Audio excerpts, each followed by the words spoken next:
Hello there, Gary Owens here, along with Eric Boardman. Hi there. And we're here on location completing another one of our fascinating documentaries that we've been involved in. Gary, I wouldn't exactly call them documentaries. Well, they are educational. Well, yeah, but they're designed to be very entertaining. Well, I understand that, and of course they're filled with scientific facts. Yeah, but some people might consider them a little offbeat, you know. Well, I admit that each one does get a little bit more strange each time, but of course there is plenty of information.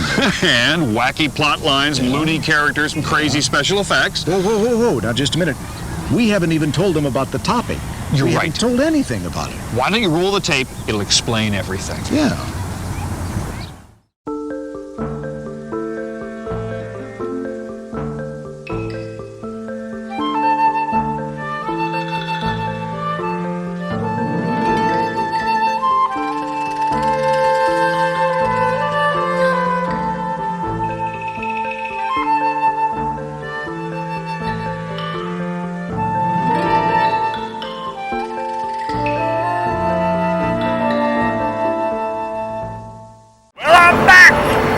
In one of my favorite places on the planet, LA County Museum of Natural History. That's right, it is hard to believe that 32 years ago, Gary Owens and I stood right there at the south entrance to the museum and did the open of our very first dino documentary. And now I'm back today. Why? Well, today is the beginning of a 2-day affair called Dino Fest. And when they say dino, I know I gotta be here. Let's go check it out.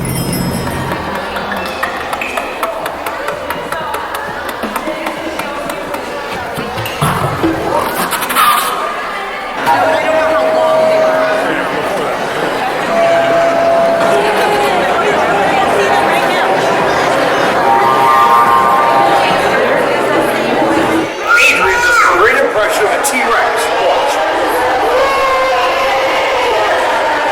Scary. Now this is an exhibit you just have to see. It's a family of T-Rexes. You get to see them in various stages of their life. It's really, really cool.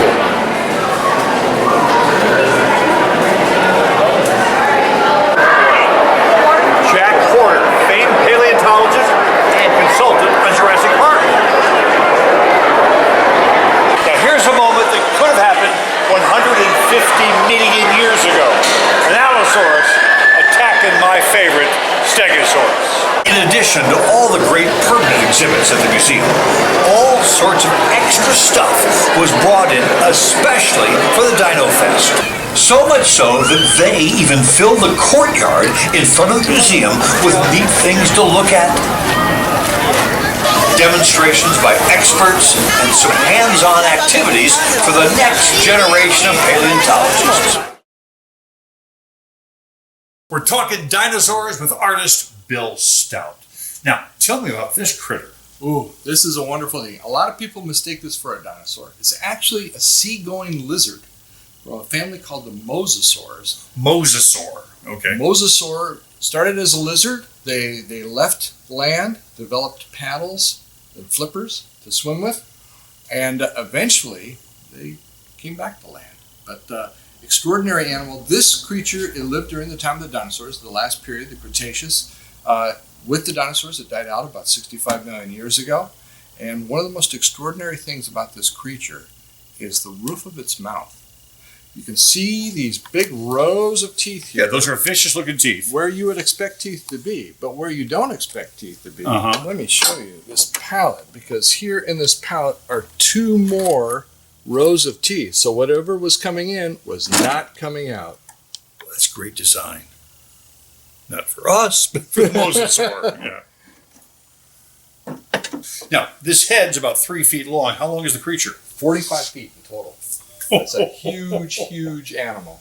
And this is an illustration you did. Yes, that is a mosasaur that was found in Antarctica, in Cretaceous rocks of Antarctica. And the extraordinary thing about this is, besides it being from Antarctica, look at the bottom of the painting. There are 2 red-throated loons being disturbed and frightened by this mosasaur. That makes the red-throated loon the oldest living prehistoric bird. Now, how do we know those loons were there? They were in the same fossil bed as the mosasaur. Wow. You know, Bill, I'm kind of glad these aren't around anymore. Well, actually they are.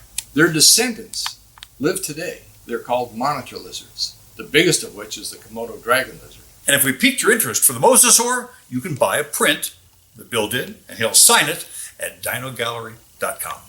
Bill, thanks. Always a pleasure, Eric.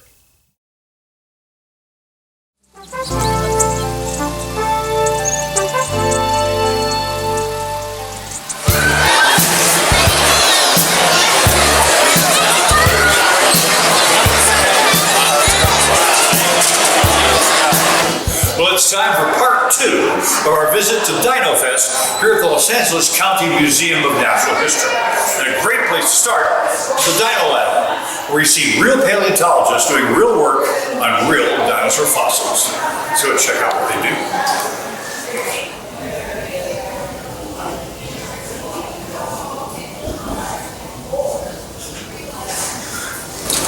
Hi, Eric. Guess what? Another Eric. And a dinosaur video fan. Very much so. Can we see what you're doing today, Eric? Please come in. Great. Right now, we're working on a fossil piece. It's taken from a quarry we've been working on for the last 8 years. And where was that quarry? It's in Utah. Okay. So it belongs to a sauropod dinosaur. We're still extracting some of the material out of it, so we're not even sure exactly what fossil this is yet. Now, when you say extracting, are you just scraping? How does one extract? We have a tool. We have a tool called the zip scribe. And basically it just breaks down the rock matrix that's around the fossil. Okay. Once we get that extracted, then we just sort of clean it off. So you're chipping away everything that isn't the fossil. Correct. Very, very, very carefully. Want to make sure we preserve what's fossil. And you've been working on this how long? On this particular piece, I've just been working on this today. Okay. But it's been here for some time, right? Yeah. A lot of these fossil pieces have been from jackets over the last 8 years. Wow. It takes remarkable patience. Yep. And there's diligence. Still a lot to be dug up. And passion. Exactly. That's why you do this, right? In large part, I am here because of your specials. I wasn't fishing for that, which is great to hear, because we've actually had real paleontologists who are inspired by this. Yeah. But why do you do this? What's the kick you get? You work I just love dinosaurs, and I love the discovery. I love thinking about a whole time period before we existed and the animals that lived, and I think about this particular specimen while I work on it. Eric, thank you. You're welcome. Keep working. Thank you. Thanks for watching our shows. Of course. We've inspired some people. Great. I don't know what it is, but dinosaurs really fascinate me. I am just so interested in them as animals and their ecosystems and especially their behavior and their growth. There's just so many questions that nobody's answered yet. And what's the big question you won't rest till you can answer? Well, I'm working on this Dino Chicken project. The whole business of trying to retro-engineer Dino Chicken project? You're going to retro-engineer a dinosaur? That's what we're working on, and we've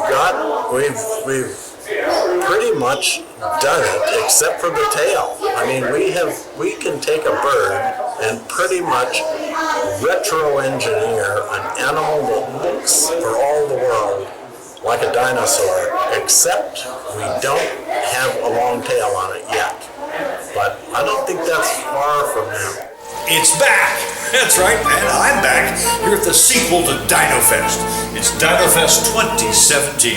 We're the Natural History Museum of Los Angeles County, and we are celebrating everything dino.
is constantly changing, you know that, and so is the world of paleontology.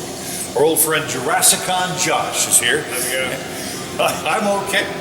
Wait, who's this? Oh, he's a little hippie. This is Duncan. He's Duncan. a baby T-Rex, and he was loan noticed by the Kyoto brothers, who you know very well. He's a little feisty.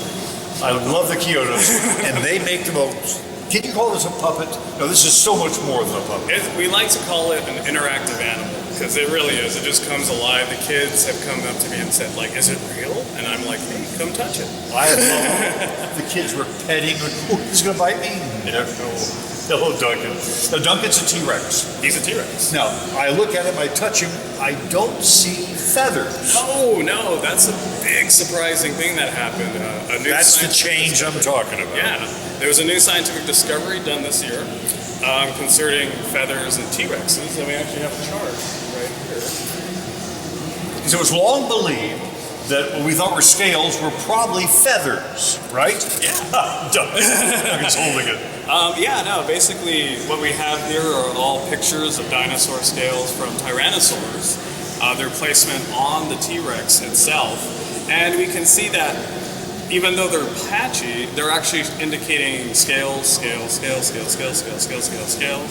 Now, I have a close-up here. Yes. So you're telling me that this is a scale of a dinosaur, Yes. now done in rock. Yes. And this is Tarbosaurus, a cousin of the T-Rex. It's 2-scale skin that was found in Mongolia. This looks no different than lizards or snakes. Yes, we try to make sure they tell them that they're not. We try to stay away from lizards because they're not. There's so much more. When we talk about dinosaurs, people say, well, they're birds, they're lizards, and I tell them, no, they're dinosaurs because they're very much their own animal. I would like to see that in person. 2 tickets to Mongolia, please. It's day 2 of DinoFest 2018.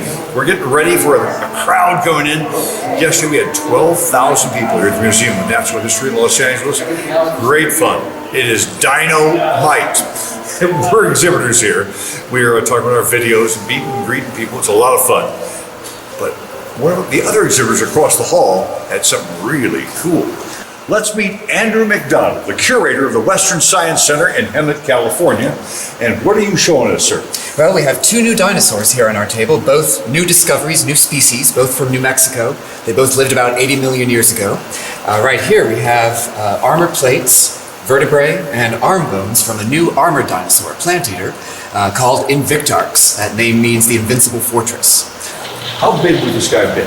Invictarx would have been about 15 feet long. A 15-foot armored dinosaur. Who preyed on him? Well, this was an animal that lived alongside this creature. Doesn't look like much, but this is actually a really interesting, fascinating fossil. This is the forehead of a new tyrannosaur. So it's a member of the same group that includes T-Rex and Tarbosaurus, those famous big carnivorous dinosaurs, but this is a whole new species. And you guys discovered this? We discovered both of these fossils in New Mexico. Wow. Now, how do you name a dinosaur? Well, it starts with a very careful look at the fossils, understanding the anatomy of what's preserved. So in the case of our tyrannosaur, we had to determine which bones these are, and it turns out they are what's called the frontal bones. So they would have been on the top of the skull, right in the middle of the top of the skull, and then making a careful comparison of these fossils with the fossils of other tyrannosaurs. So in this case, we found that there are 2 unique features on our fossil here from New Mexico that distinguish it from all other tyrannosaurs. And it was the same with Invictarx, looking carefully at the armor plates, like this one from the neck, seeing that the texture, details on the armor plates are different from other armored dinosaurs. You know, I got a real kick yesterday.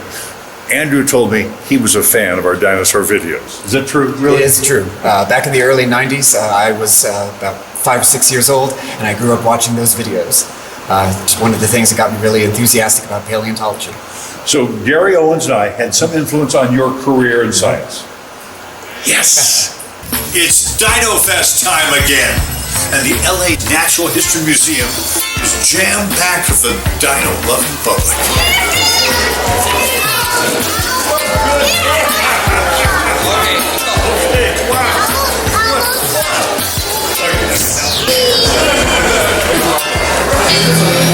Awesome, thank you so much. Now here's the taste of what we do here at Dino Fest 2019.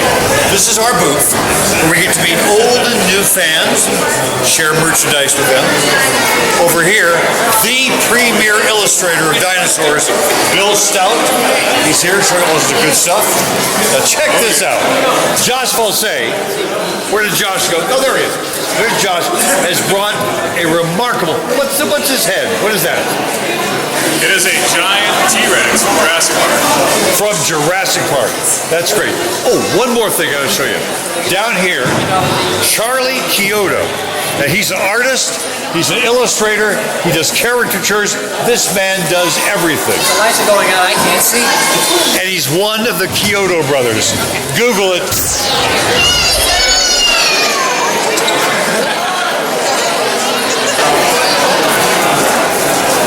Baby Triceratops. Are you ready for this? This gentleman just discovered our show a year ago, and today bought a VHS tape. That's a video cassette. Talk about dinosaurs. You know, I always step away from our table to enjoy the museum for a little while. This year, our puppets had some competition for the public's attention in the form of the museum's new sauropod marionette. Well, I better get back to my table. But first, where is that snack bar? I am starved. Okay, good. Try it. Going down. Next stop, basement level. Storage for Allosaurus arm bones, Brachiosaurus backbones, and cranium. Platypus Helioceratops elbow, Rhedosaurus ribs, Stegosaurus sternum, Tyrannosaurus tibia. Thank you. You're welcome, you're welcome. Watch your step, watch your step. But did I mention Ultrasaurus ulmas? Yes!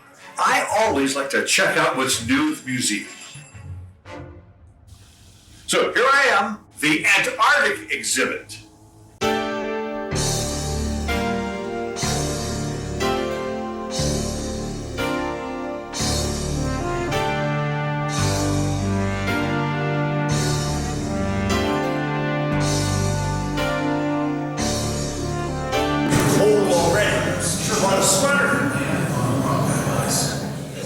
Now, there's a lot of fascinating information about the intrepid explorers that braved the elements down there. But as usual, I am trying to track down prehistoric beasts.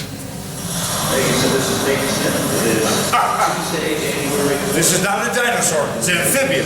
We're getting closer. Good size.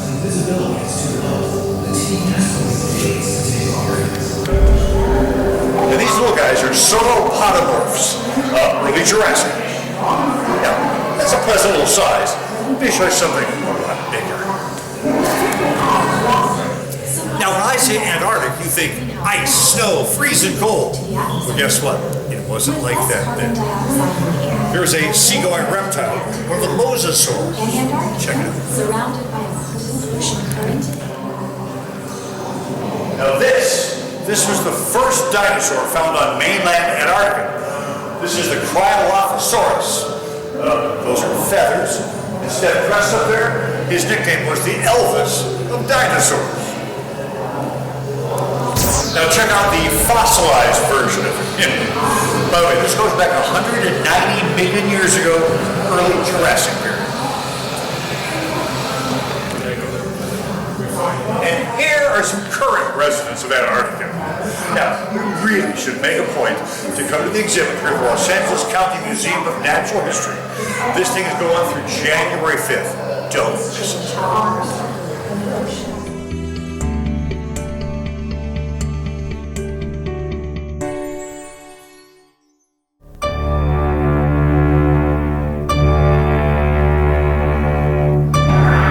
Well, the Blu-ray release is making great progress.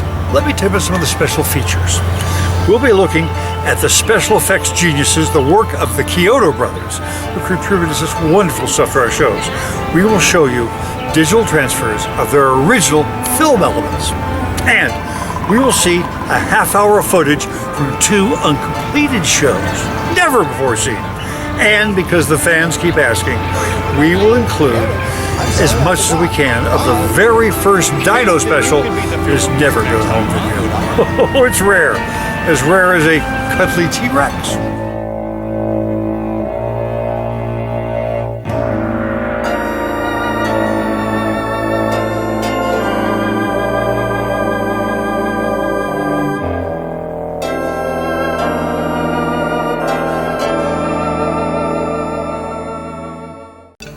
Hi, Gary Owens here. In the next 30 minutes, we're going to look at a subject that is dear and near to so many people. Whether you're young or old, or whether you like fact or fantasy. It could be as small as a chicken, or it could be as large as a condo. Let's find out a little bit more about this topic now with our roving reporter, Eric Boardman. Eric? Hi, Gare. Well, where do we start? Not where, when? When? I thought we were going to start now. Well, not really now. 150 million years ago. Bye, Eric.